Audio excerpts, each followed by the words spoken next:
Welcome to the Football Guys Dynasty Show. It is me, Jagger.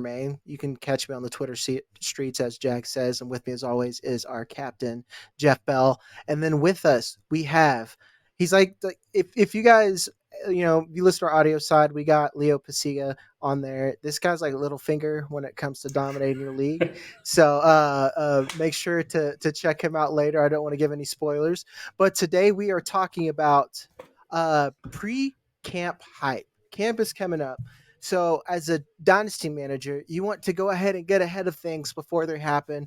And we're going to try to utilize and anticipate the storylines to make deals right now in July. Like, if you want to be a real degenerate and get ahead of your league, now is the time to take advantage of your people sleeping. We'll start with some injury guys, because as you guys know, football's full of injuries. Some guys get injured towards the tail end of the year, then you're kind of wondering who they're going to be or what they're going to be going forward. And we'll start with Nick Chubb. We've talked about him a little bit on this show about some people not understanding the value. And then with that, we got two other people. One that I like, obviously, I've talked about Jerome Ford, and then Deontay Foreman. Jeff, we'll start with you. How are you approaching the Browns backfield right now? You've taken advantage of me and gotten Quentin Johnson off me to give me Jerome Ford. Have you seen any other movement? What do you think that our listeners can do to take advantage of their league mates? I mean, first off, I'm starting to see a little bit of traction. If D'Onta Foreman is on your waiver wire, he should not be on your waiver wire. D'Onta Foreman should be on your roster unless you're in a pretty shallow league. I think you talk about taking advantage of you on Jerome Ford. I'm not sure. I did my projections. I did a fun series with Dave Kluge. We went division by division when we talked about the Browns. Before I did my projections, I was maybe a little bit iffy on Jerome Ford. After I did my projections, I was very, very in on Jerome Ford. And so I think that the deal that we made will remain to be seen. But even relative to Nick Chubb, I think that there's a lot of room here for Jerome Ford to, one, have a major role, even with a healthy Nick Chubb, which we saw week 1 last year when both players are healthy. But 2, to realize as Chubb misses time to be that lead back in the backfield, I think that's huge for him. And so I think he's a great buy. He's a great player to go out and target. And the value, he's already a value. And that's with thinking that we're going to be missing Nick Chubb for a significant amount of time. So as you start to get maybe some positive news now, finally, we saw some workouts from Nick Chubb. We're starting to see some news there. That's only going to serve to diminish the price on Jerome Ford and realistically to diminish the price on D'Onta Foreman as well, who should, at the very minimum, give you some early year production. Yeah, I know that I won the trade, Jeff. I was just letting you feel good until we get towards the end of this. Let's see. Leo, how are you approaching this situation? I know, you're in the streets for real. Do you think people are a little delusional about Nick Chubb? Yeah, to a degree, right? I mean, so I love Nick Chubb, one of my favorite running backs. Enjoy watching him play. I mean, he is, he's special, right? The way his vision, his balance, his acceleration, his power, he's the whole package, but he's not cutting yet. And I understand it's July, right? But he's got straight line videos on YouTube and out there and ESPN or whatever. And I'm a big believer, and I think I mentioned this to Jeff, it may have been off air, but I'm a big believer in it's okay. You can't be last on a train, but you don't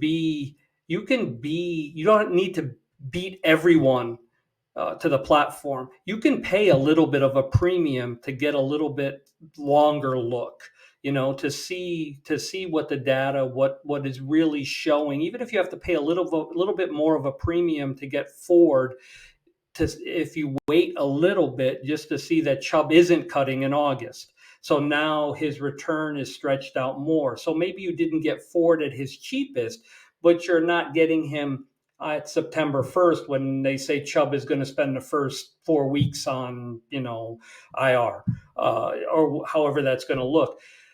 So for me, it's okay to hesitate a little bit, pay a little bit of a premium and collect a little bit more data. But if I had to make a decision right now, today, I would be in on Ford. As much as I love Chubb, I would be out simply because he's not cutting yet. And I don't know what that's going to look like.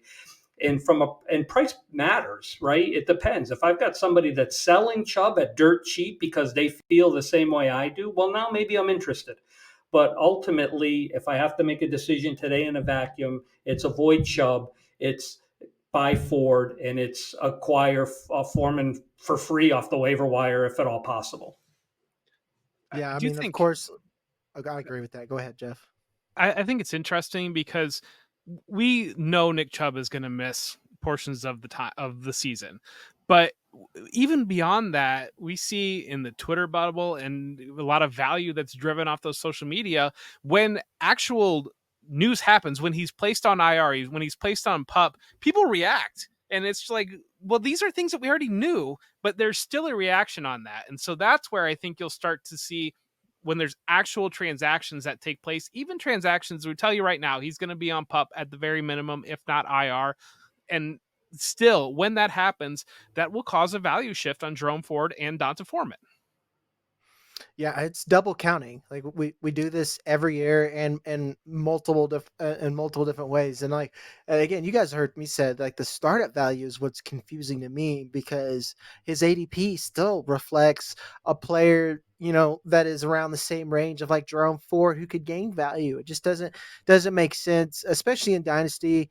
If you're a rebuilder, you might be able to acquire him to try to flip him. I think that's a risky deal for a rebuilder. I would just avoid him in general.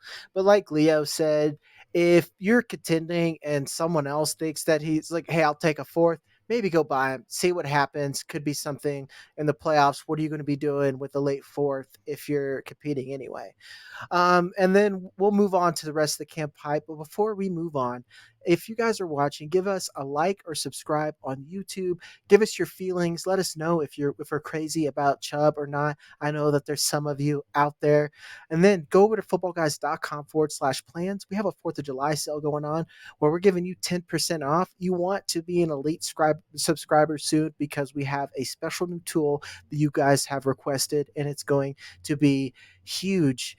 And then with that being said, make sure when you're done here, every day right after here, we drop the audio only version. We give you about 10 or 15 minutes extra right at the beginning or end of the show for all you degenerates out there. And then we have another special episode. Yes, we have even more with Leo Paciga, where we just discuss camp storylines that'll be released on Wednesday. Like I said, guys, we're trying to serve all of you. You want to make sure you get all of our content because we have a little bit of something everywhere. With that being said, we are moving on to other injured guys. We'll move through these two pretty quick. Actually, no, we're going to move through one pretty quick, and then we're going to spend some time on some because this is another one I think people aren't realizing. But the first one is Keaton Mitchell. He's a player that I love. I acquired a lot of him towards the tail end of the season, especially if you consider how the NFL is moving. He fits his profile as a guy who could do a lot with limited touches and easy to acquire. He tore his ACL. It was a pretty clean tear. I didn't even care when Derrick Henry came because I'm like, okay, those are two different players. But what really bothers me is Rasheen Ali. Leo, we'll start with you. Where are you at with Keaton Mitchell? Is he someone that you're still buying or holding or moving on? Do you think it's done because he is an undrafted free agent? Yeah, so context matters in this particular instance. What does my roster look like? If I'm contending, then I'm really not interested because the ACL issue happened so late in the season that I don't expect much from him. This would be an investment for 2025, not 2024. But I mean, I like him as well. I mean, there is, a speed factor, that a burst factor, good vision. He's electric, and price point, can I add him for something reasonable from a manager who may also be contending? I'm rebuilding, then it's a perfect stars align. But you're right. I mean, Ali does bring a level of depth to that roster that may, if Mitchell doesn't, if he doesn't show what he's capable of by the end of the season, at some point coming back, does he become irrelevant? So you're taking a risk, but for as far as I'm concerned, I'm buying. If I'm rebuilding and the price point is fair, I'm going to add him and I'm going to see what happens. If I'm contending, and then it's not somebody that I'm looking to add at really any price. Let's talk about the miniature elephant in the room, Rasheen Ali. Jeff, he's someone I believe that you like as well. I love him. Is this someone that you want to buy early because people aren't really considering him that much, or do you think it matters? I think it's absolutely fascinating because he's our favorite site, Keep Trade Cut. He's running back 68 on there, whereas Mitchell's running back 45 on there. They used a 6th-round draft pick on Ali. Mitchell was an undrafted free agent. And they used, I think almost more importantly, they used a top 30 visit on Rasheen Ali. And other players that they used that type of visit on were Xavier Worthy, Troy Fontenot. These are like first round picks, and they put Rasheen Ali within that group and to bring him in there on a top 30 visit. So that tells me, coming off the situation, they saw the impact that Mitchell had in their backfield. They said, we can't count on this guy next year or maybe ever. And so we're going to go out and we're going to get a guy that we think is similar that could be a direct replacement there. And so that's where, if Ali comes in, hits the ground running, and I don't know how much runway will really be there. It's one thing when you've got Gus Edwards in your backfield and you're just trying to look for a spark in Keaton Mitchell or anything else in there. It's another thing when you got Derrick Henry and Lamar Jackson, the opportunities are going to be lower. But if Ali runs with those opportunities, literally, then that puts Mitchell in a really difficult situation. And I think it's another one of those things. Once you see the movement, once you see the roster move on Keaton Mitchell to be placed on the PUP or to be placed on IR, then that's when Ali is going to heat up. And you can easily get ahead of these things that we know are going to happen. Yeah, and it's another thing too. It's again, I love Mitchell, but Mitchell profiles as a like a Kmart, if not Shein, Timu, Devon Achan. I think that Rasheen Ali's a more complete back, meaning that like I think he's closer to like a Tajay Spears and someone who could be can have a bigger role, if not now and next year. Let's say if Derrick Henry rides off into the sunset, we don't really know where he's at beyond here. I could see him definitely earning more touches. So I've been off of Keaton Mitchell. The shares I have, I'm holding to see what happened because they are really cheap, and I could throw them on my IR. But Rasheen Ali, I've picked up everywhere. Leo, you look like you're about to burst over there. Yeah, well, so I guess here's what I would say from a dynasty perspective. I think we saw enough from Mitchell before the injury to know that he can be a viable option in the NFL. So even if Ali kind of fills that void, what does Mitchell look like in 2025? Maybe he's not with the Ravens, but I think if you can acquire him fairly cheap, he's worth a stash simply because I think he showed enough. And the other thing I'll mention is the new kickoff rules kind of change things as well. From a standpoint of a player like Mitchell, and his ability now becomes viable as a roster spot, and maybe has an easier path to relevance with a team in the future because of being relevant from a kickoff perspective. Kickoff return perspective, because I think that's going to change some of the depth and some of the paths that these rookies have to relevance, because now they're going to be involved in an aspect of the game that they wouldn't have been prior to this season. But so again, the only thing I would say is Mitchell showed enough to me that maybe I don't see the value in 2024, but if I have an opportunity to add cheap, I will hold for a while.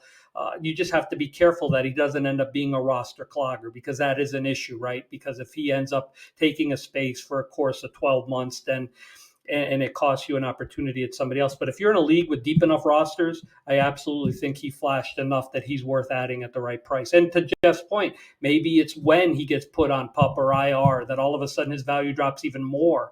And then that's your opportunity or your window to get him and add him. But there was enough there, I think, at least in my opinion. Yeah, I agree. Yeah, I think the real move is that Rasheen Ali's a buy now. Keaton Mitchell's going to be a better buy later, and I don't know if the Ravens specifically with their identity, if they could roll with the backfield of just Ali and Keaton Mitchell, maybe they can, they kind of mimic Miami where, they'll just kill you by 1,000 cuts or something like that. But definitely it's all about the win.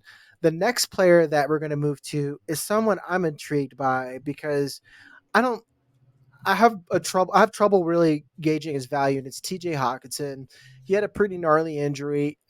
I mean, it's realistic that he might not play toward till like the tail end of the season.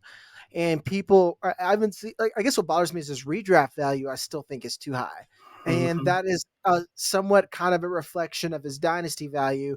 Whereas, like maybe not so much in the overall tight end rankings because he's still 26 and he's still attached to Kevin O'Connell offense. So he still has that long term value. But like him among the rest of the field and the other positions might be a bit too high right now. What's the correct move here, Jeff? I mean, you're not trading him if you've got him, unless somebody just is buying at straight pure TJ Hawkinson prices. I think it's important to realize the change that has happened within the Vikings offense, that we no longer have Kirk Cousins. We don't know what they're going to look like, but I would be surprised if they have the same pass volume that they had before. And that, I think, was one of the biggest things. That it's easy to look and see, well, Justin Jefferson was the number one wide receiver in fantasy. Jordan Addison stepped right in, and he was incredibly productive. A lot of that was big play touchdown driven. And then TJ Hockenson was productive as well. And that's great. We had 3 different fantasy options that were viable, that were all good young players. And so that's where the changed. What are they going to look like? Are they going to look like with Sam Darnold? What are they going to look like, especially with JJ McCarthy? Are they going to be a little bit more controlled? Are they going to be try to lead on the run game a little bit more? Because they didn't have a run game last year until Ty Chandler at the very end of the season gave them a little bit. They had the worst run game in the NFL. And so that was the other offshoot of having to have that pass volume, because you either need 2 different things in fantasy. You need efficiency or you need volume in order to reach relevance. And the very, very best players have both efficiency and volume. That's the very best players. Absent that volume, you need incredible efficiency. And that's where TJ Hockenson, I think, is sitting right now. If and when he comes back healthy, I think he's going to be a player that you're exactly right. He's being boosted up a little bit right now because of his redraft valuation for some reason. But once we kind of get in there and we don't see TJ Hockenson on the field, and especially the big driver is, what's Jordan Addison going to do? Is Jordan Addison still going to be productive? Because if Jordan Addison takes a step back, then you're going to have people asking severe questions about what this Vikings offense looks like. And that's, I think, when you're in a little bit of trouble with TJ Hockenson. Yeah, Leo, where are you at with Hawk right now? So I agree on the redraft aspect of it. I mean, he didn't have surgery until the end of January, which was much later than his injury even. So, they procrastinated and held off for the swelling to go down. So he's even behind what his rehab would normally be if he had gone in for surgery right out of the gate. So obviously, redraft, he's a void at all costs as far as I'm concerned. When it comes to Dynasty, what makes him a little different is we only know, what we've seen. So we're talking about possibilities. What is it going to look like with different quarterback play? What is it going to look like with the emergence of a wide receiver 2 there? What is the offense going to look like? We're not going to know that till a year from now. So what do you think you get with Hockenson? I mean, I think you get a talented tight end who's still 27, he's still got a 4 to 5 year window of productivity. So if you can get an injury discount and you're not in complete rebuild, then it's something that I'd keep him if I have him, and I would look to acquire him if I could. But I would look with an eye on 2025, because let's face it, after the first 4 tight ends out there, you're taking a gamble regardless, right? I mean, there's a lot of depth, but there's a lot of question marks. You really only have, 3 or 4 elite tight ends that you really want to invest in. Hawk's right on that border, based on his 2023 performance, he's right at that 5-6 range. I'll buy that, with an eye on 2025, because I think he's talented enough that when he comes back healthy, he'll still carve out a role. And if you take the swing and you're wrong, well, then you're active enough to recoup and benefit from it. So I'm buying at this stage of the game as long as I'm not in a complete and total rebuild. I'm trying to capitalize on that injury discount. No, to me, I think he's in the same category as Keaton Mitchell to me. Like, I'm like almost gonna set a count, like a Google Calendar reminder. It's like week 6 in the NFL. Let's go try to buy Hawk because it's always we mentioned this in the on the audio only little tidbit to spoil it, but like the mental game is where you get the advantage, and when people are hurting, it's like week 6. That's when you start getting the panic trades, and a lot of these guys that have a contending roster, a tight end is almost a good indicator of who's a indicator of who's a contender or not. They had Hawk last year. They probably still have a pretty good contending roster. Week 6, they're going to be selling on a discount. So even then, rebuilding, I think that's a good buy. He's still 26 years old, and tight ends are one of these positions where they tend to have a little bit more longevity than even your certain like receivers, like say like your DK Metcalf types. So I don't like Hawk now, but I like Hawk, and I like tight ends that are in elite offenses. I don't care about the QB. It'll work itself out. I believe in JJ McCarthy. I actually believe in Sam Darnold for what he could be. I'm not saying he's going to be, I think he can be like Brock Purdy for this team. So he's someone I'd watch for the future. Moving on, this next group of players are scheme concerns or might be a little bit crowded. The first one is kind of fits the second one and a little bit the first. If you know a little bit about Shane Waldron, and it's the Bears. Um, they just drafted Rome Odunze, and they brought in Keenan Allen to go with DJ Moore, and then on top of that, they bring in Shane Waldron as an offensive coordinator, and he's someone who likes to utilize the tight end and will run out with like 12 personnel and whatnot, so it can limit some field time, even for people that we like. Leo, how are you approaching this in 2024 going forward? Are you just taking shots at price and hoping that talent will prevail or anything like that? Does scheme bother you at all? Well, I think what's interesting with the Bears is that not only do they have Cole Kmet, but they brought in Gerald Everett as well.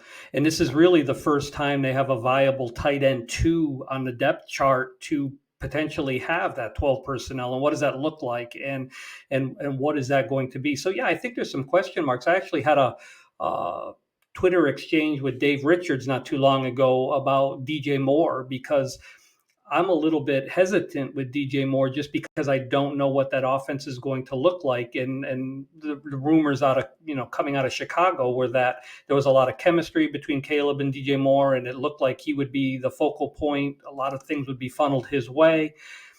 I mean, it's tough to really have an idea. I think basically what it comes down to me is if I want part of that offense, because even though there's a lot of potential players there, right? Whether it's the crowded running back room, a crowded tight end room, now 3 viable wide receivers, it's still going to be what I think to be a very productive offense, not something we've seen from the Bears recently.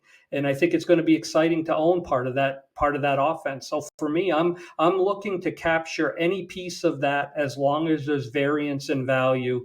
And if DJ Moore falls, if Keenan Allen falls, if Odunze falls, I'm looking to acquire one of them and capitalize on that and hold on to it, because I don't know what it's going to look like a year or 2 from now. Who's going to move on? Is Keenan Allen going to be gone after 1 year? What does this look like?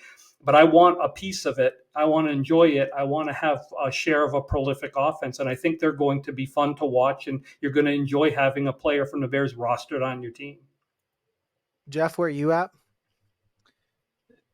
When I think DJ Moore is going to have a dominant target share. I do believe that. And when I look at Waldron's offense relative to what DK Metcalf did last year, I think Rome Odunze fits that best. And so that's where I kind of land on there. But to me, this is opportunity. This is potential opportunity in Dynasty. One right now, I mean, we've all played long enough that we remember the summer of who was it? It wasn't KJ Osborne, but the receiver that was running in front of Justin Jefferson, supposedly, and then it was like, no, this is Justin Jefferson, he's a stud. But that created a little bit of a buy window off of that. And then there was even some concerns about Jamar Chase dropping the ball that created a buy window off of that. And so if you're going to have talk about, well, maybe Rome Odunze is not the wide receiver in 2 receiver sets, it's going to create a buy opportunity. But on top of that, I look at Drake London, I look at Juju Smith-Schuster. And Drake London, we knew that Drake London was not going to be with Desmond Ridder, Arthur Smith for his entire career, but he still went from being a top 10-ish wide receiver in dynasty value to outside of being a wide receiver 2, outside of the top 24 at one point in October last year. Juju Smith-Schuster, similar. Walking in April last year when he was a rookie, he was wide receiver 10 on Keep Trade Cut, and now he's, again, outside of the top 24 receivers. And so that's where it's like any negative at all with these young players, even players that we know are going to be looking at a situation with 2 veterans that are proven and a young rookie quarterback, and maybe they want to lean on the veterans. It creates buy windows. And that's just the biggest thing on still believing in the talent and still looking at opportunity. We live in a little bit of the person in your league holding Rome Odunze is not going to value him the same as somebody that's just sending a tweet or answering some questions on Keep Trade Cut. And I do think that that's important to recognize and realize. But at the same time, there have been buy windows. Yep. Again, I keep saying it. He's another one where I like, if you're thinking about startup costs, since like they're fresh on my brain since we've been through 3, I like them all at cost. All 3 wide receivers, I will pull the trigger on at ADP, if not a little bit ahead of time. Rome Odunze, taking him, you're kind of committing to probably punting a little bit or thinking more towards 2025. So like I haven't had a whole lot of him just for how my builds went out. But like to me, I think Rome Odunze has the biggest shot to have a buy window even now. Like I know, like I saw just a random tweet come out. Speaking of Jeff talking about tweets, that like something about like we may have Rome Odunze return punt. Someone's like, oh my god, Bears Odunze truthers are in shambles. I'm like, he's a rookie, and they say that about almost every rookie who can catch a pass and run, or catch a ball and run. So I'm not going to worry. If someone is worried about that, then like try to get those buy windows. Keenan Allen is definitely a player that it's a roster dependent. Like to me, you don't want to risk buying him and him hitting that age cliff and something happening while he's on your roster when you're rebuilding. But definitely if you're contending, I think he's cheap enough to get on your roster, and almost anything with the way this team works could give you a buy window. But I will say what we're not talking about, and I'm going to say it again, stop buying Cole Kmet. Wait till his value drops a little bit, because as Leo brought up, they brought in Gerald Everett, and Gerald Everett is like, I'm pretty sure it was in the contract that Shane Waldron had to have him, in order to take a deal. It doesn't make any sense. All I know is Shane Waldron really loves Gerald Everett, and Gerald Everett has a very specific role, while Cole Kmet might be doing a lot of blocking.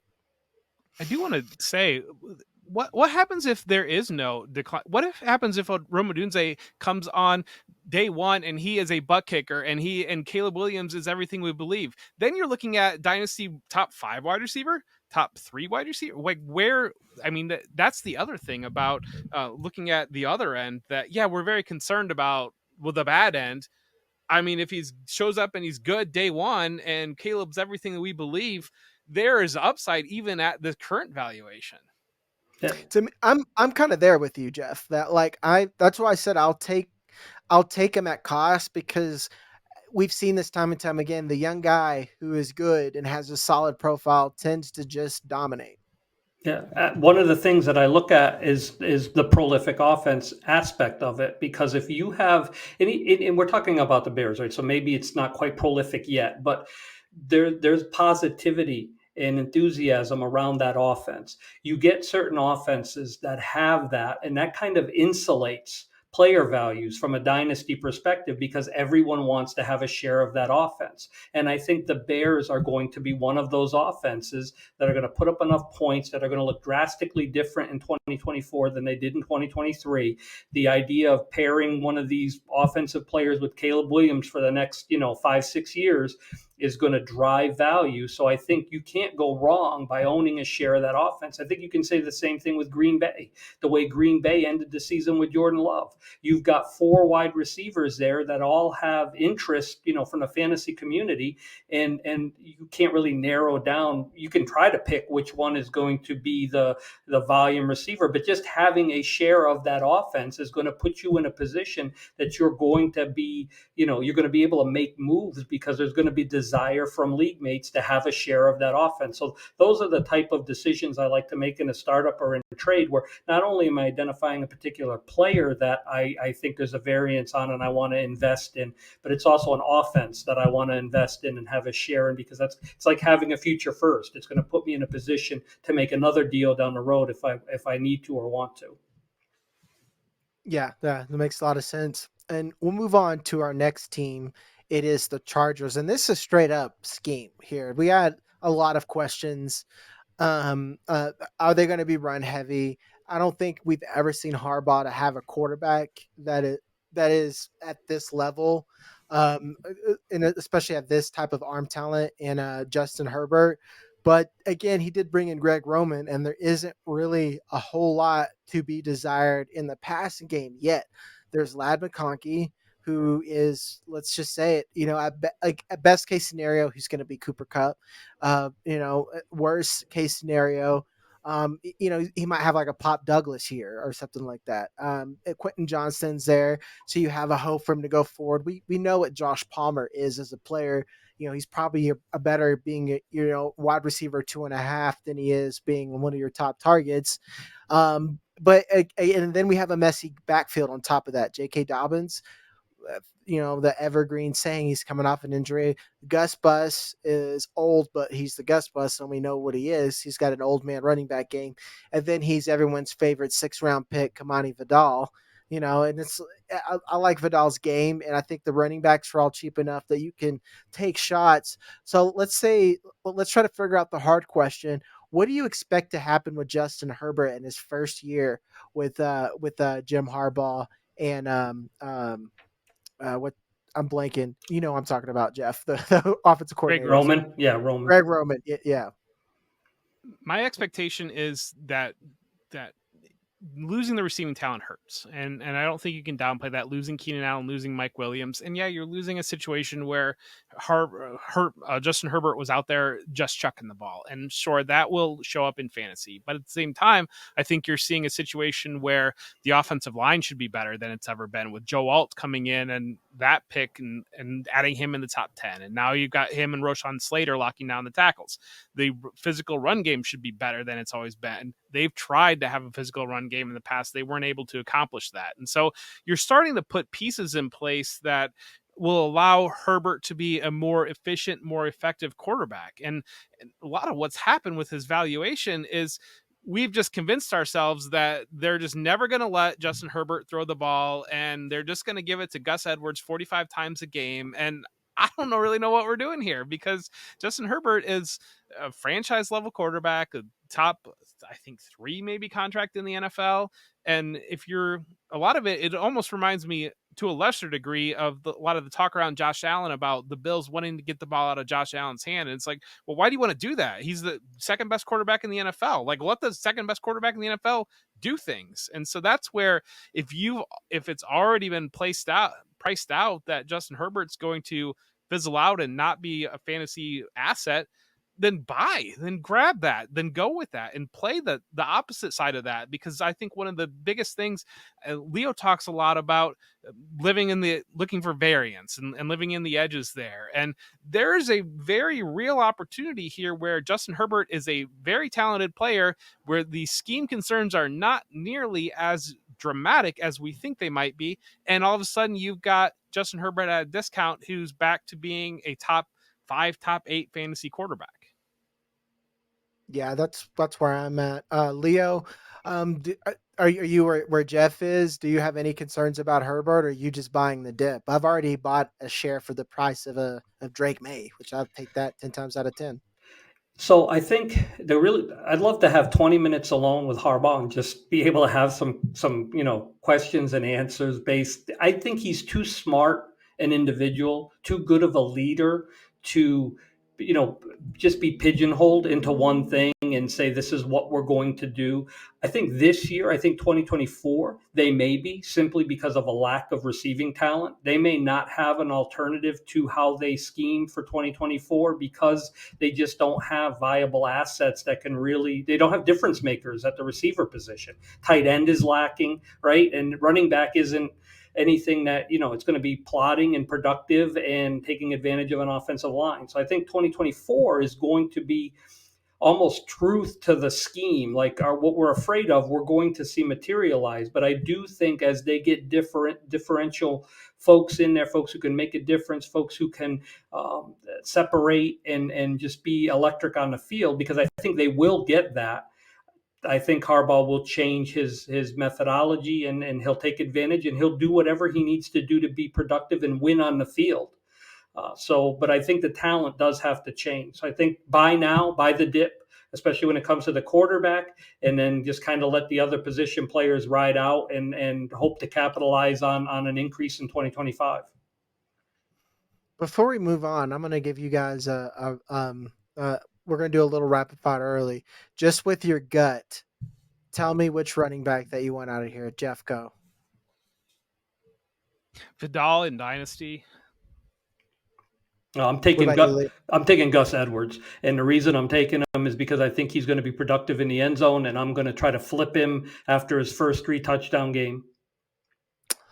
That's a hot take. That's not really a hot take. That's what I think too, because I got a Gus Bus share, and I'm like, I'm going to keep it because I know what's going to happen.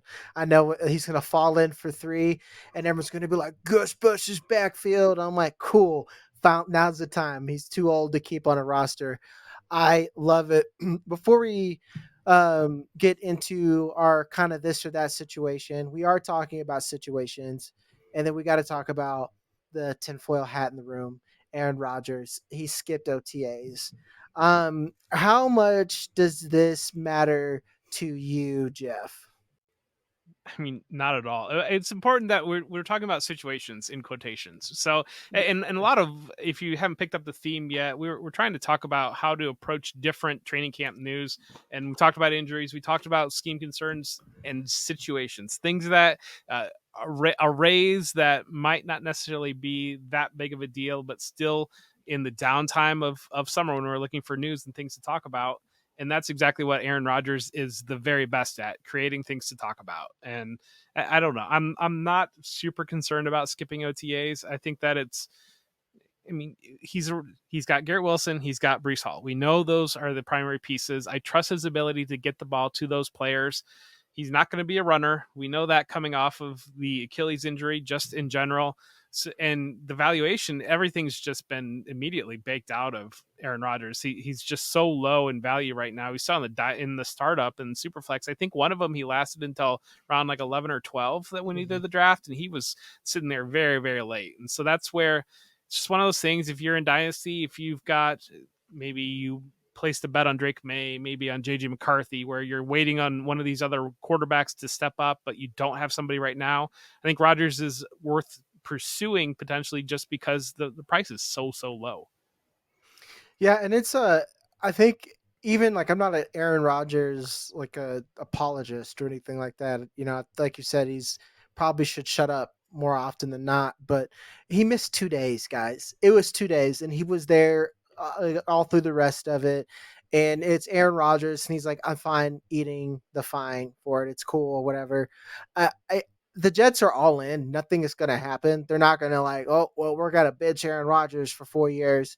And it's a common theme with me is that the bar for all of our favorite Jets toys, Breece Hall and Garrett Wilson, is incredibly low. It's incredibly low. Like do you think Aaron Rodgers is better than Zach Wilson? That's all you have to think. Leo, do you have any concerns, or are we done with Aaron Rodgers? No concerns. If anything, I'm more concerned with the Jets. Like, why did they handle it that way? Because you're right, they are all in. And to handle that situation the way they did, to basically, they could have made it all disappear. They could have made it a non-issue. I don't understand why they handled it the way they did. But as far as Rodgers, I think I think Jeff nailed it. You know, if you're contending, great ad. If you need a little bit of depth at quarterback, and I think he's going to be fine. And I'm actually looking forward to seeing him get more than 3 snaps in to start the season. Well, you guys are Patriots fans, and I'm a Bills fan. The Jets are not a well-run organization, so I'll just say that. Yeah, we've watched it enough. I don't get it, man. It's like, is it in the water in there in that building? Like, I don't know, man. We'll move on into our next, like Jeff said, it situation. We got Alvin Kamara and Kendre Miller. I know Alvin Kamara has had some contract trouble, and he's getting up there. And then a lot of people love Kendre Miller. I am a known Kendre Miller hater. Leo, where are you at with the Saints? I would be waiting out Kamara. I mean, there's really no other option. He's older, but from a dynasty asset perception, he's worth having. He's worth using as a contender. He's worth trading if you're rebuilding. I'm gonna sit, ride it out, and just assume that something will get done. It really comes down to, as a dynasty manager, what is your ability to digest risk? Are you risk averse? I can see somebody moving off of him if they think there's going to be a prolonged holdout or some issue with this getting done. But I think the benefits far outweigh the risk, and I'm all in with Kamara just waiting. Yeah, even for me, Kamara, like I hate running backs. I hate old running backs, but I know what Kamara does, and he's got that old man game. And it's like you said, he can die on my roster. Like, Yep. like at his price now, who cares? I get productive. He's probably going to be still productive to an extent next year. Jeff, are you behind the train that says like Kendre Miller is a running back to buy because it's his breakout year? Is he a running back that you love before he was drafted? I did not. I wouldn't say I loved Kendre Miller. I don't know. I just look at young running backs that could potentially step into volume, and I think that to talk on the Kamara point, I think looking at realistic range of outcomes, is he going to step away from $17 million? I don't think so. And so you're looking at, and a lot of the talk around him is his efficiency was down. But if Derek Carr is going to be the quarterback in the New Orleans, who's going to get a lot of targets? Alvin Kamara is going to get a lot of targets. So if you're in any level of PPR format, that sets up great there. The other possibility, maybe the Saints do humor him and say, we're kind of looking at this as a lost year. Maybe Dallas or somebody like that might be a potential destination, and we want to do right by you as our franchise back, and we want to allow you to play for a potential Super Bowl.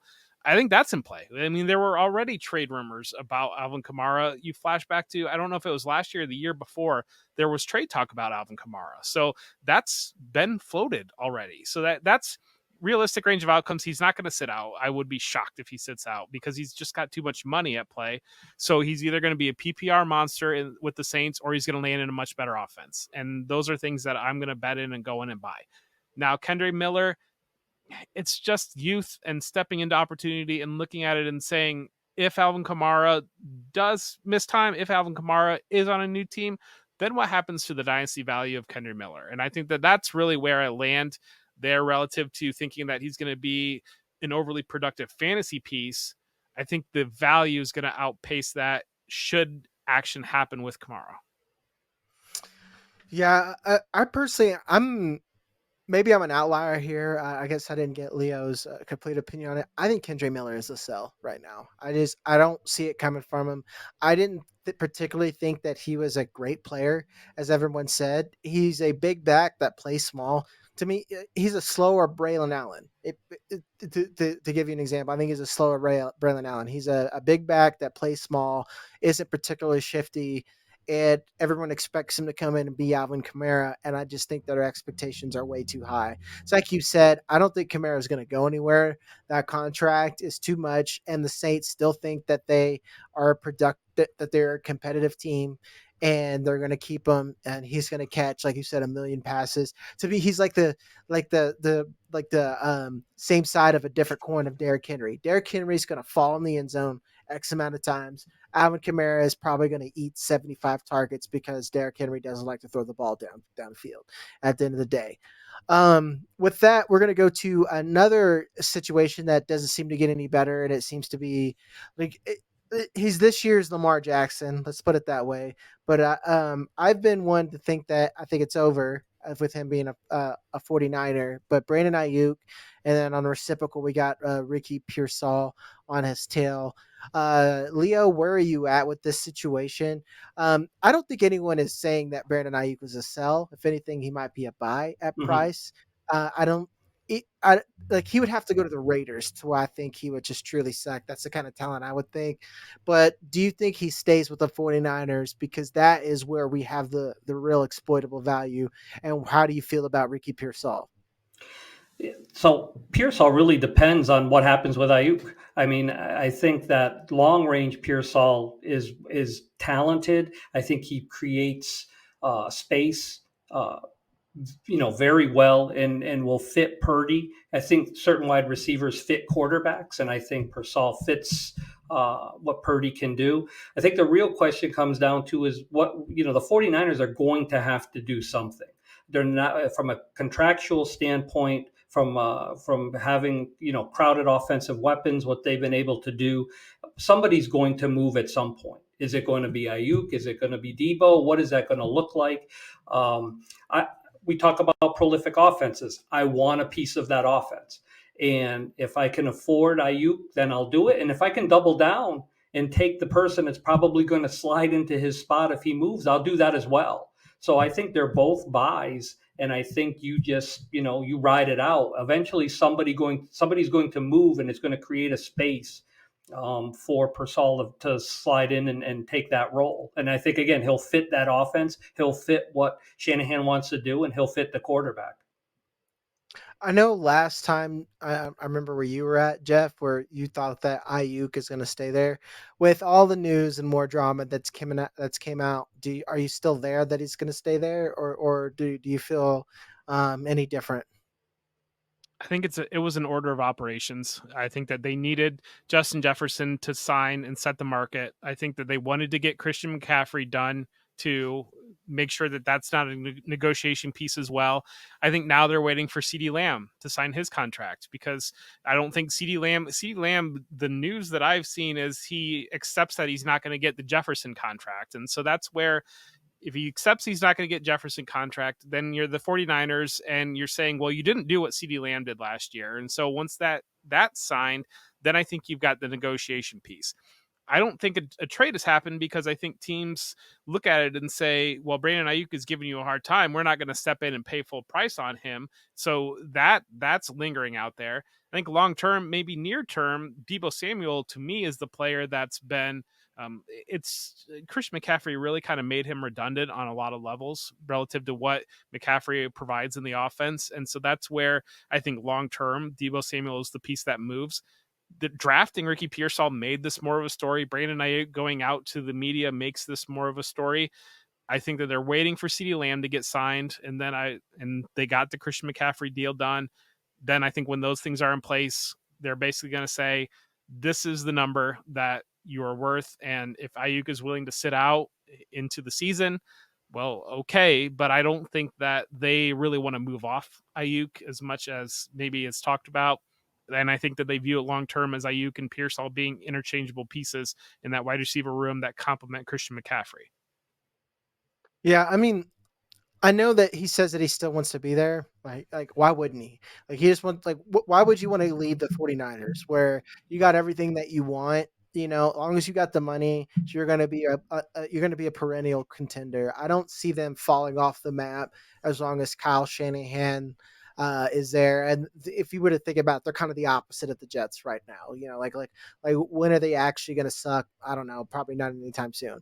So I could see him staying there. And again, I just still think that Pearsall is a better buy, because like you said, someone is going to move. It's going to be Debo or it's going to be Brandon Aiyuk. The one thing the 49ers do have, we are past the point where the cap is not real. Like the cap is very real and they're going to need to move off somebody. They already have a rookie wide receiver that is on a first round deal. And granted, that's not top 10 deal, but that is a significant cap hit in comparison to a lot of other pieces. I just think he's a buy. I think Leo kind of nailed it right now. Both of these guys are buys. Let's put it this way: Brandon Aiyuk could go to a team and be their number one guy. Hell yeah. I don't know if that's a sorry Joe, but whatever. And then he could stay on the 49ers and he's still on a good team. Awesome. Like either way, you're going to have a Brandon Aiyuk. So to me, Pearsall is someone I'm buying now. I know I've drafted him as like my wide receiver 5 in some startups, and I'm comfortable with that because one, I'm not asking him to be a top 3 guy. He's going to have some flex weeks or something, and I know that he's probably going to gain value next season. He could sit there and wait. I'm not one of them JSN guys who are like he sucks because he did exactly what we thought he was going to do. That's not me. So with that being said, we'll move on to our last situation. It's worked itself out, I think, and that is T. Higgins and Jermaine Burton. Jermaine Burton, I think he is the new and better Josh Palmer at this point. He is one of the best wide receiver handcuffs. We know that the Bengals are willing to use 3 wide receivers for Tyler Boyd. I think he's better than that. But I think the whole he's going to be a wide receiver 2 thing is over. But with that being said, what do we think about T. Higgins right now? Is he just T. Higgins that we always known? Is his price still appropriate for him not being a wide receiver 2? Jeff, we'll start with you. Well, we did the mock draft show before we did any of the startups, so I wasn't able to get the great value on T. Higgins when I got him late 6th round in the mock draft show, and we talked about it then. But no, I still believe in the talent on T. Higgins, and I still believe long term he's probably not going to be a Bengal, and I think long term he's going to step in a situation that's going to view him as the wide receiver 1. And once he hits market, this is what happens. You get to the open market. It's a lot like you look at the NBA, and so Paul George free agency. Paul George got $212 million. Derek White, NBA champion from the Celtics, got like $125 million. And I think a lot of people are like, well, does Paul George make that big of a difference relative to Derek White right now of what they bring? Probably not really, versus an extra $100 million. But that's because Paul George was on the open market. And once T. Higgins hits the open market, somebody's going to pay him to be their wide receiver 1, and people buy into that they say, well, now he's the wide receiver 1. Let's go. And so that's where I'm still buying T. Higgins because he's still going to play with Joe Burrow. That's pretty good this year. And then next year he's going to step into a situation that at least views him as the number 1 receiver. So that's where I am there. I think Burton to me, and maybe the steam has cooled down a little bit, but what happens if Andre Yoshivas is the wide receiver 3 there?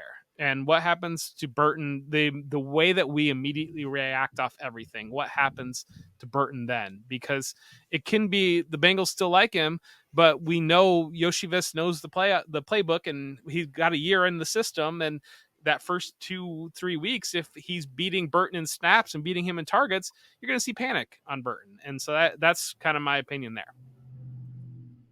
I will say that I think with the exception of the Jaguars, I think most teams will adjust a little bit to their personnel.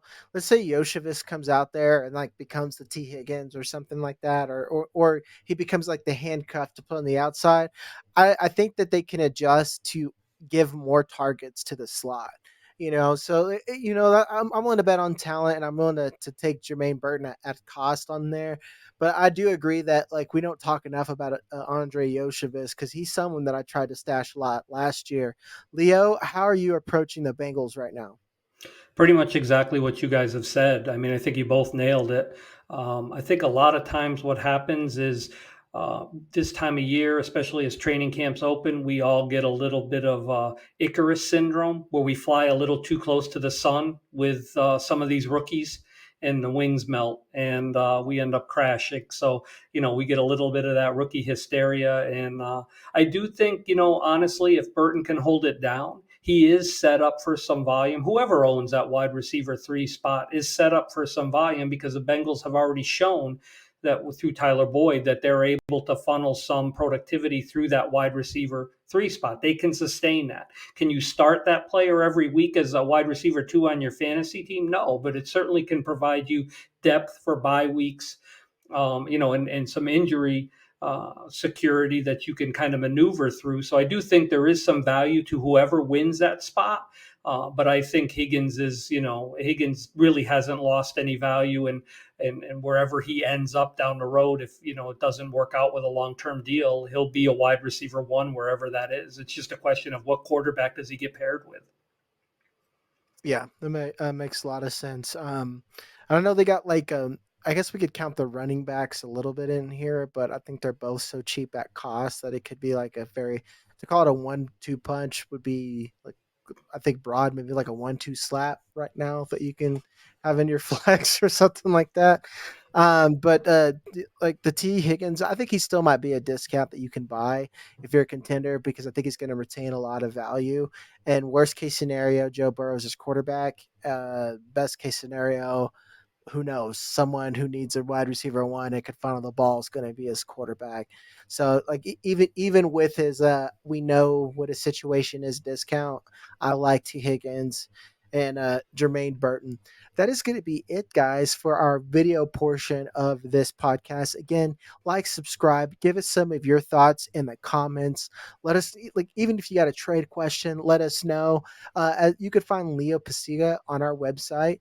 He does a lot of Dynasty content. And again, he's a guy, if you're a Dynasty junkie, you want to read his content, because he teaches you how to be a better Dynasty player and not just giving you player takes if you're looking for that. Always with me is our captain, Jeff Bell. We will see you on the next one.